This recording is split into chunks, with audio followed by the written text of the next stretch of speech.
Let's now quickly cut across because the main contender in all of this, viewers, is the Bharatiya Janata Party. And Bharatiya Janata Party looking and hoping to end a 26-year drought. They haven't been in power for 26 years. The last time around, Sahib Singh Verma was removed as a Delhi Chief Minister by the BJP to bring in Sushma Swaraj. And then one saw was an 11-year rule of Sheila Dikshit. And then, of course, was the Aam Aadmi Party. With no chief ministerial face, this will backfire for the BJP, or will it make it more of a contest on anti-incumbency and less of a contest on a personality? Can the BJP leverage the Haryana-Maharashtra momentum? And finally, one of the biggest agendas of the BJP, pole plank of the BJP, rests on the Sheesh Mahal charge. Will it stick when it comes down to the voters, especially the middle class? Because, viewers, the BJP's vote bank is primarily the middle class. But strangely, every election in Delhi, which is the Vidhan Sabha election, we've seen the middle class voting for more for the Aam Aadmi Party. Last time around, it was 55%. So will that middle class this time say no and go back to the BJP?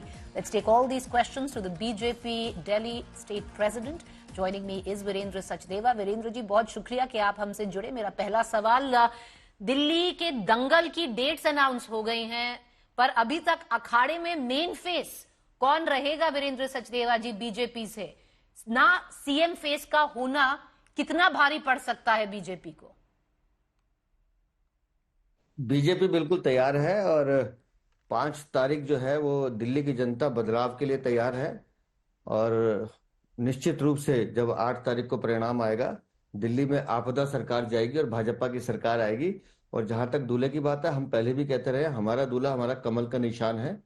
और ऐसा कोई दिल्ली में पहली बार नहीं हो रहा है। छत्तीसगढ़, उड़ीसा, महाराष्ट्र, मध्य प्रदेश, राजस्थान, सब जगह हम ऐसे ही चुनाव लड़ते हैं। हमारी अपनी रणनीति है और मुझे नहीं लगता कि हमें दूसरे के दबाव में अपनी रणनीति बदलनी चाहिए। सचदेवा जी, आप कह रहे हैं कि कमल का निशान आपका दूल्हा है, पर बैंड बाजा बारात सब तैयार है। पिछले 26 सालों से वीरेंद्र जी, आपके दूल्हे को मौका नहीं मिला है कि वो फेरे पे आ जाए। अब कैसे है, कैसा ये 25 या 26 साल का जो ड्राउट है बीजेपी का, आप एंड करोगे दिल्ली में? नहीं, उसके कुछ और रीजन है। 15 साल कांग्रेस की सरकार रही, 10 साल अरविंद केजरीवाल की सरकार रही।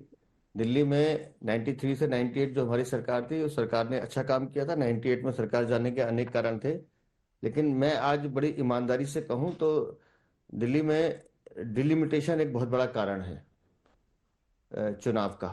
लेकिन पिछले 10 सालों में जिस तरह से दिल्ली को लूटने और ठगने का काम किया गया है, जिस तरह से दिल्ली को लूटने का काम किया गया है, मुझे अब लगता है कि दिल्ली में हर दिल्ली वाला एक भ्रष्टाचार मुक्त दिल्ली चाहता है। दिल्ली में इससे ज्यादा भ्रष्टाचार, करप्शन मैंने अपनी लाइफ में नहीं देखा।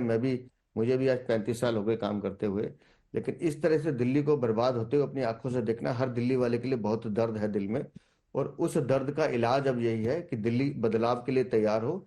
दिल्ली को एक ऐसा विजन चाहिए जिसमें हम यमुना साफ कर सके, भ्रष्टाचार मुक्त शासन दे सके, जहां बिजली और पानी के नाम पर लूट बंद हो। और दिल्ली में एक ऐसी सरकार है जो दिल्ली वालों की बात सुने और दिल्ली के लिए लड़ना सीखे। दिल्ली को एक बेहतर दिल्ली बनाने की जरूरत है। आज दिल्ली विश्व की सबसे प्रदूषित राजधानी कही जाती है, और है भी, सबको महसूस होता है। उसके पीछे के कारणों पर काम करने की जरूरत है। दिल्ली को एक सबसे सुंदर राजधानी बनाने का संकल्प लेकर हम लोग निकले हैं। और सचदेवा जी, एक बात और बहुत चलती है कि देखिए, एक और चीज पे बीजेपी को काम करने की बहुत जरूरत है, वो है एक कोहेसिव पार्टी यूनिट, जो स्टेट यूनिट होती है वो बनाने की। हर स्टेट में आप जाएंगे तो एक बीजेपी की लोकल स्ट्रॉन्ग कार्डर बेस्ड पार्टी है, जहां पर लोकल नेताज हैं, छोटे और बड़े। दिल्ली में ये नहीं हो पाया है। अब दिल्ली में फिर लोकल लीडरशिप कह रहे हैं एक दूसरे से भिड़ी हुई है।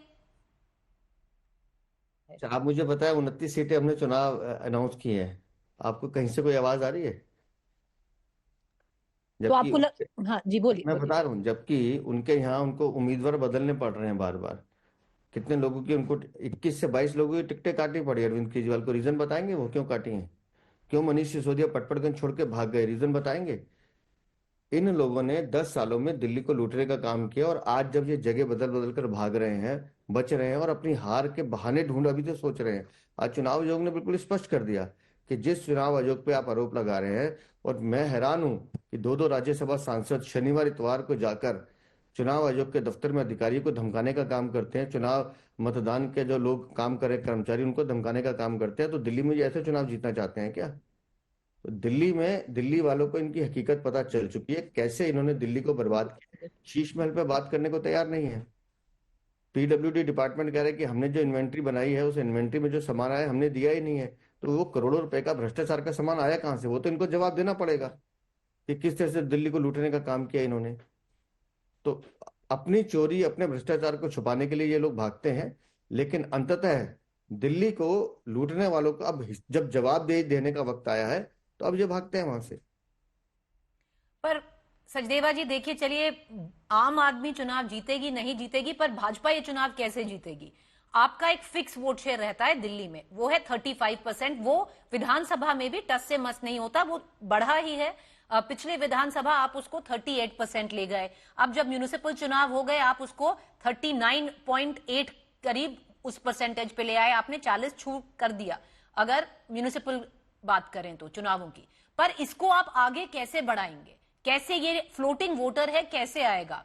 सबसे बड़ी दुविधा बीजेपी की सचदेवा जी, मिडिल क्लास वोटर हो गई है दिल्ली में, जो आप ही का वोटर है, पर वो जब विधानसभा आती है जाकर अरविंद केजरीवाल को वोट डालता है।